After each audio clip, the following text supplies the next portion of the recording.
Hi, this is Peter Woolfolk speaking. Now, first of all, thank you so very much for listening to the podcast. Now, I am very excited to let you know that the podcast is now available on Amazon Alexa. You know the drill. Simply say, Alexa, play Public Relations Review Podcast, and she'll take it from there. And again, thank you for listening. And if you enjoy the program, please become a subscriber. Now, on to the podcast. Welcome. This is the Public Relations Review Podcast, a program to discuss the many facets of public relations with seasoned professionals, educators, authors, and others. Now, here is your host, Peter Woolfolk. Welcome to the Public Relations Review Podcast and to all listeners all across America and around the world. Now, needless to say, there are countless seminars, articles, and data to address improving diversity, equality, and inclusion in public relations. Articles continue to be written. Data continues to be collected. When does someone actually build a PR firm with a fully functional DE&I program? Well, someone lit the fuse and demolished the old model and started something new. This firm's goal is to produce the best work possible by careful client selection and management. This firm doesn't say yes to everyone. They view their clients as partners, especially in creating their stories and in media relations. They also work with forward-thinking clients. They uplift and amplify underrepresented founders and companies. They also have landed media opportunities in nearly every major media outlet. Their clients are disruptive in their industries. Their team members have diverse backgrounds and a wide range of unique and focused experiences. They look for fellow collaborators, free thinkers, and, well, rebels. Now, this brings us to Rebellious Public Relations. The firm was launched in 2016 in Portland, Oregon, and Los Angeles, California. Rebellious loves working with its defiant founders who make their own lanes to create revolutionary work. So joining me from Portland, Oregon, is Evie Smith Hatmaker, founder and CEO of Rebellious Public Relations. Now, after almost 10 years working with startups and Fortune 500 companies in Silicon Valley, she started Rebellious to pursue her vision of elevating PR industry standards through better work, better agency culture, and a focus on cultural competency. In 5 years, she has built and scaled Rebellious from an independent practice to a $1 million agency. Evie believes that the PR industry at large can be more accepting of the LGBTQ plus and BIPOC folks and contribute to a more equitable world.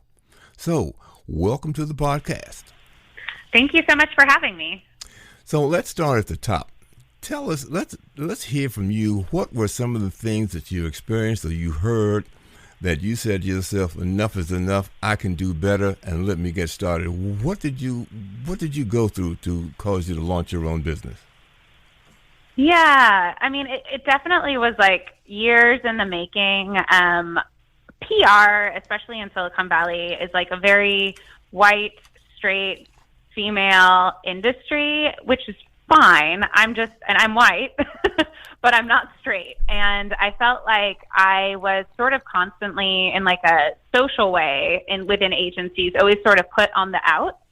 Like I was definitely made to feel like I wasn't like the normal thing. And I felt like I had to deal with like a lot of microaggressions and just like people who like didn't know how to talk to me. And I felt like if I was feeling this way, like, number one, like, where were all the people of color? Mm-hmm. And like, what, like if I'm not seeing myself reflected within agencies and I'm not seeing other communities that I care about reflected within agencies, then this probably isn't for me. I was always really good at PR and I really loved the like high highs and the low lows of the job. But, the final straw for me, I was working at an agency up in Portland and I was about to go on a business trip to Houston, and for like some boring computer tech company. And my boss told me to make sure not to say anything about my personal life to the CEO. And I was like, hold up. Did you just basically tell me not to tell this guy that I was gay? Because like at that time in my life, like visually I was more masculine of center than I am now. Like, people could know just by looking at me. And so I felt like, just so offended. And it was just sort of like the final straw where I was like, I cannot work within these boundaries any longer. And if I want to stay in this industry, I've got to create something better. I've got to like write my own part in this play. Mm-hmm. So how did you go about getting started? Who did you look for as clients to begin with? Initially I didn't quite hit the ground with like the mission statement that Rebellious has now. I would say within 6 months, I was like, wait a second. And just like, I kind of looked at the clients that I initially signed. And at that point, Rebellious was just me. I had no plans to have an agency. I was perfectly happy and content working freelance. But the companies that I were working with were all underrepresented founders. And I was like, I think this is a thing. I think that this is my specialty, and I really shine and excel when I get to use like my Michael Jordan level talents on working with people and communities that I care about. Mm-hmm. So who was your first client then? Yeah, my first client was a Canadian company called Social Nature, and it's run by this amazing woman named Analia Krebs, and we're still connected. And she's just like this young serial entrepreneur with this like great idea around influencer marketing and micro influencer marketing, and like the company is like super successful now. And she was ahead of her time. I was ahead of my time. It was like a great match. Mm-hmm. So, well, when you say, let's talk about the influencer marketing, how do they go about that, or how do you go about helping them do what they do? Yeah, for sure. So Social Nature at that point, they had sort of a B2C part of the company and a B2B part of the company. Mm-hmm. So the B2B part of the company was essentially virtual sampling and getting products in the hands of mainly like millennials and millennial moms. And then on the B2C side, like I could go on there and start an account, and their whole thing was like, hey, companies, the power isn't with the Kim Kardashians of the world. It's with the micro influencers, and it may not be a big deal right now, but this is about to be the next biggest thing in social media. Mm-hmm. And so like if I had signed up, and I have a few thousand followers, I get essentially free samples of products that are either sent directly to me, or I get like a voucher to go to a store nearby, and then I get that free product, and then I review it and give it an honest review on my social channel. Mm-hmm. And so she was just like, and she was doing this 5 years ago. Mm-hmm. So it was just such a smart idea. And I, like now micro influencers are like almost like a necessary component of any sort of product-based PR plan. Mm-hmm.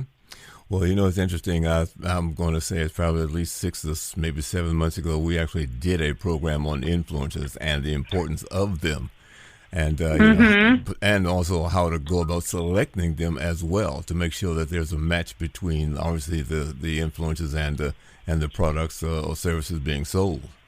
Mm-hmm. So now, how long did that go?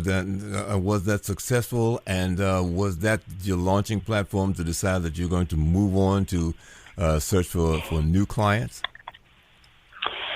So I had, I think about 4 clients to start within like 4 or 6 months-ish. And I felt like that was like a really good load for me as like a single practitioner. And, a couple of those slots, people would kind of come in and go, and they might be for projects. But I mean, I worked with Social Nature for 2 years.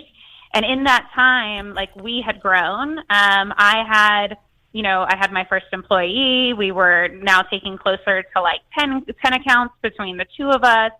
And, I kind of actually with Social Nature, interestingly enough, had sort of like worked myself out of the job. Like I had done such a good job that like they didn't really need my services. And I actually I was like, I think that you guys actually are fine for a while. And like, I don't feel good about just taking your money to take it.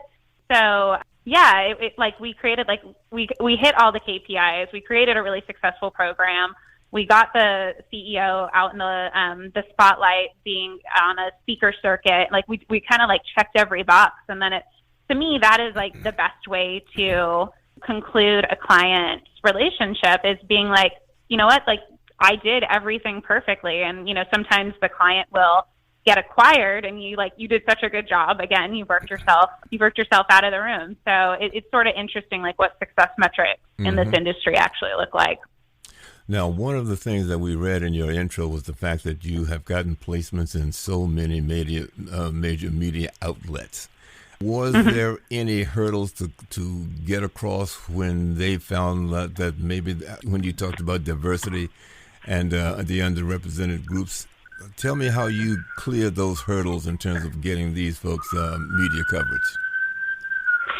I mean, it wasn't hard. You know, I think for me, like I came to, by the time I created Rebellious, I had been in public relations for close to 10 years. So I knew kind of like every trick in the book, and I have a really good head on my shoulders when it comes to strategy and timing. And so I think really, you know, what I was offering was my talents and like Silicon Valley level of skills to a specific set of clients. And so like that was the easy part. The coverage was the easy part. You know, I think where things started to get tricky, it wasn't actually until a couple years later when trying to figure out how to do media relations during the Trump administration. And even in the last couple of years, like that's when things, to me, it has been harder and harder to get the media's attention because of the news cycle. But I would say initially it was no thing. Like it was truly fun and amazing, and just felt so good to be able to use my connections and my relationships to like bring light to founders who might not otherwise be able to afford public relations like that. Mm-hmm. So when you think about it and looking back, what was perhaps the biggest challenge, or what sort of client did you have that you found to be the biggest challenge to get media relations or media coverage for?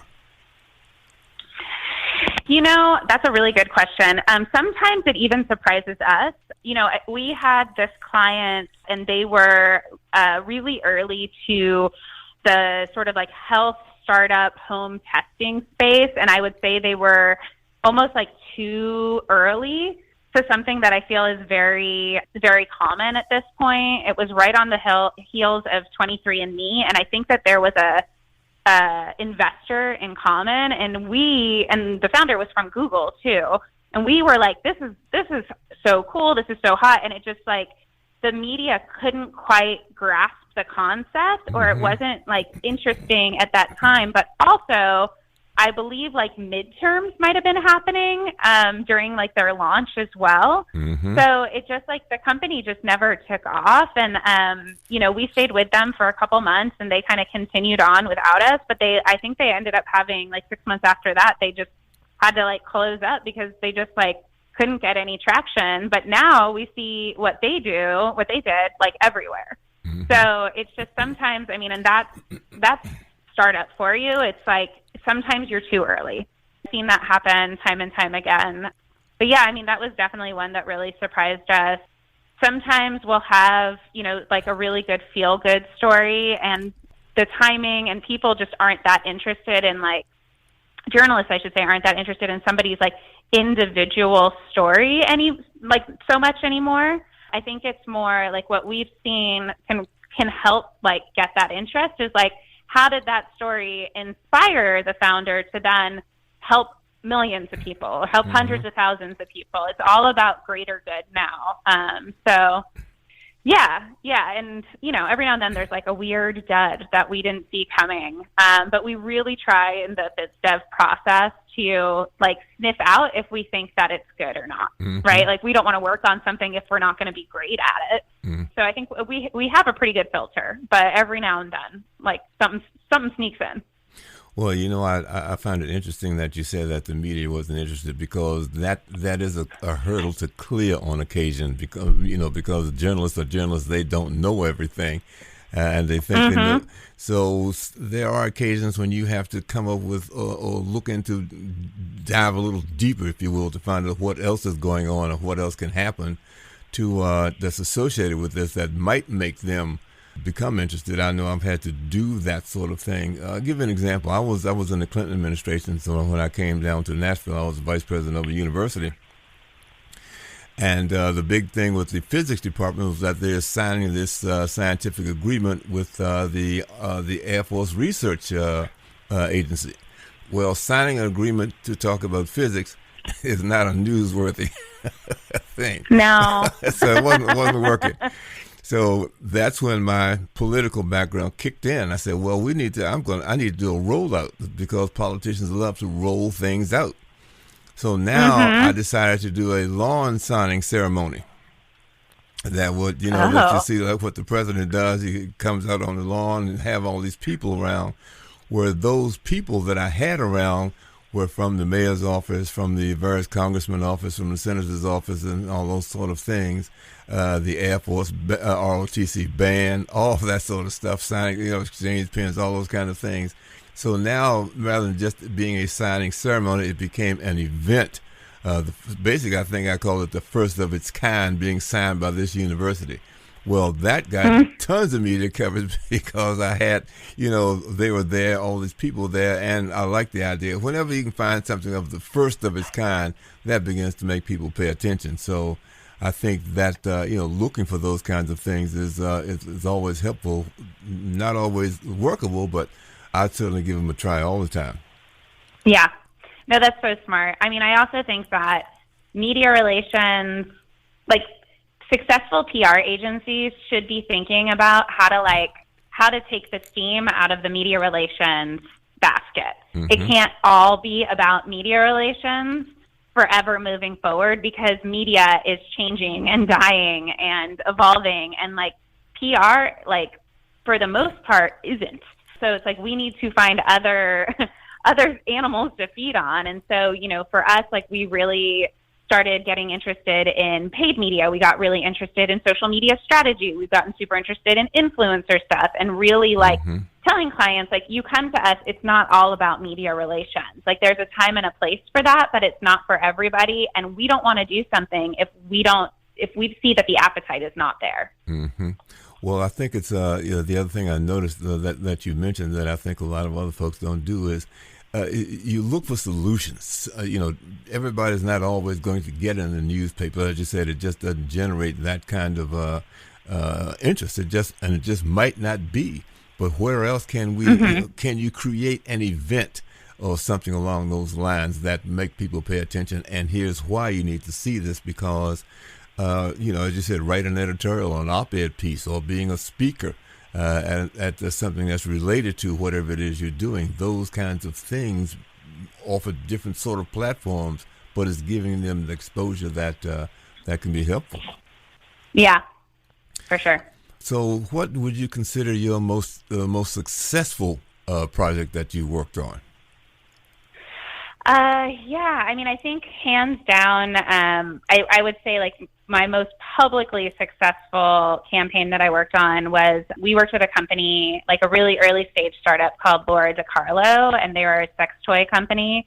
And they didn't even have a product. They just had a patent and a prototype. And, we essentially to me, it felt like a tech product. And I was like, this is going to really be a super disruptive, cool thing. Let's look at this and market it as a tech product. And so we applied for a CES Innovations Award and they won. But then as we started to plan with CES leading up to the show in January, CES took the award back and claimed that they used their anything that is immoral, indecent, or obscene clause. And so then, and all of this took place over email. So I had this really nice email thread. And essentially I took that and we created a whole campaign around CES being sexist, which they have had a really long history of being super misogynistic and sexist. And so, for me, the tech industry is those are my people. That's where I was for, a large portion of my career. And we were able to just get, amazing first night coverage. We put out a press release, the night before the show started, and we already had all these media stories lined up, and it just created this, amazing momentum and really like put that company on the map. And we were able to keep them in the media for, you know, a couple years. And the founder just became like this superstar, and she was speaking at like, you know, international Forbes conferences and got interviewed everywhere, and really kind of became like, you know, one of those sort of entrepreneur personalities. But it, like, all of it really stemmed from like, you know, I pushed them to do this thing, and then this thing went sideways, and then I was able to take that and just like really be like, this is an opportunity. And we're about to, you know, like, you might have gotten some, you know, if we'd gotten ahead, you know, they'd given us the award initially, we might have gotten some press, but like the fact that we were able to create this huge media moment out of this, it just, I think for me, it just really showed me, it showed the world, it showed our clients, like what we are capable of doing here. And definitely like one of my proudest accomplishments. And just for clarification, CES is the Consumer Electronics Show. Yes. Yeah, Consumer Electronics Show. Well, yeah, though, now, what other challenges have you had that you found interesting and had to find some sort of novel way of overcoming? Yeah, I mean, I think COVID. COVID was really challenging for us. I mean, and then just, I think the, you know, 2020, spring and summer of 2020, going into the election, it was just like kind of continually like being punched in the face over and over again. You know, we just had to continuously be on our toes, being ready to change media strategies, being ready to guide our clients during the super sensitive moment, while also like keeping our business, sustaining our business. And we actually were able to grow our business significantly in 2020. And I think a lot of it was because we were one of the only agencies around who was like, we're not going to, it wasn't like we weren't going to sit there and take it, but it was like we were running with the tsunami. Like we weren't trying to stand against it. Like these things were happening, and the only way we were going to be successful is if we figured out how to get our clients into the current news cycle. And also like really coaching our clients on telling them like, hey, like there's a lot going on in the world right now. You are not the center of the universe, but like you can make the world a better place, and here's how. So it was a lot of emotional work and just like really challenging. And then like pairing all of that with like, you know, our business more than like tripled. You know, we had 3 times as many staff members, 3 times as many clients. And so it was just like a lot on the operations end for me as well too. Well, one of the things as we get close to closing here that I would like you to think about talking about is, or I would like you to talk about is talking to the owners of other public relations agencies. What do you think that they really need to do to be more accepting of the underrepresented group of people in public relations who do good work, but they've had the experiences that you have? How would you suggest that they go about improving that atmosphere? Yeah, I mean, I really think at the core, creating a more diverse like management base in executive teams, like the people who are the decision makers at the agencies. Nothing keeps an agency outdated than like, you know, having a bunch of, you know, I hate to use the word boomer in a derogatory way, but like if you've got like all of the same kind of person leading an agency and then wondering why you're like not able to have a sustainable diversity, equity, and inclusion program, there's your answer. Like, I really think that change happens at the top. You have to make space for everybody at the table. You don't know about other communities that you're not a part of unless you like invite them to the table. And I think that there's a fine line between inclusion and tokenism. And I feel often that a lot of agencies get it wrong. I know what it feels like to be tokenized. It's pretty shitty. And I really just, you know, encourage people to look at the power structures that exist and to just really invite more people at the top, like where the decisions get made. Well, let me add to that. I mean, I believe in what you said, but I also believe that if you're going to have a diversity program, it needs to be sanctioned and approved at the top. And the fact that we're going to move forward has to also come from the top. You know, don't send a memo down to some mid-level manager and have them run the program. it doesn't have the same traction. If you're the president of it, you need to stand in front of your group and say that this is what we're going to do, why it's important, and here's how it's going to move forward. And the other thing that I've always indicated is that if you really want something to happen, tie it to people's pay. The fact that we're going to increase our staff, the underrepresented people by X number of percentage or whatever that is, and that is going to be part of your evaluation as the vice president or manager or something like that. So now things begin to happen because it impacts their pockets. Those kinds of things. Yeah. Once that happens and it comes down from on high, you can be assured that it's going to move forward. Yeah, I truly believe that DEI can't be delegated. Like, it absolutely has to be the person at the top of the pyramid who's leading the charge there. Mm-hmm. Well, that's one reason, as I said, I've gotten calls from any number of other booking agencies that want to have folks to come on and talk about DEI. Well, I've had too many people on here talking about it. I wanted to, and that was one reason when I read from your guys, folks that say, well, fine, here's somebody that actually did it. I said, I'm tired of talking about it. Let me roll up my sleeves and we're going to go get this done. And it's basically almost as simple as that. It might be a little bit more cumbersome for larger organizations, but if you want it to happen, it must start at the top. Mm-hmm. Yeah, totally agree. Well, Evie, this has been enjoyable, and I'd like to, extend the invitation. If you've got some additional comments you'd like to make before we close, here's your platform to go at it.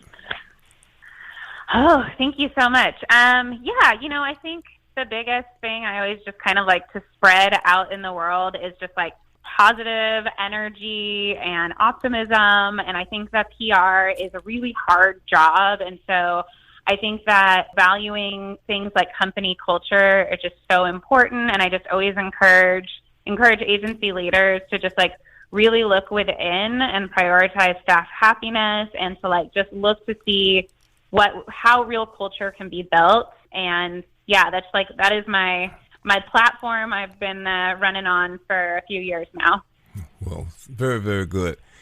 My guest today has been Evie Smith Hatmaker. She is the president of CEO of Rebellious Public Relations, and you can see that by doing something different and doing it well, it certainly has worked. Times are changing. So let me say thank you to all of our listeners, and if you've enjoyed the program, please, we'd like to get a review from you, and also share this program with your friends and colleagues, and certainly be certain to listen to the next edition of the Public Relations Review podcast. Thank you for listening.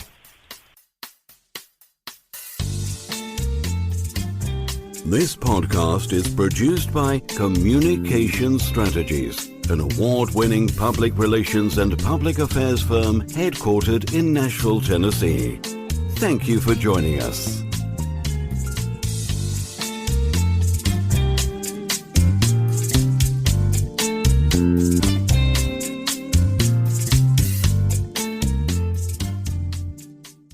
Hello, this is Peter Woolfolk. First, let me say thank you so much for being a listener. Now, I want to alert you to our shiny new podcast website located at podpage.com. However, you can go directly to the podcast site located at publicrelationsreviewpodcast.com.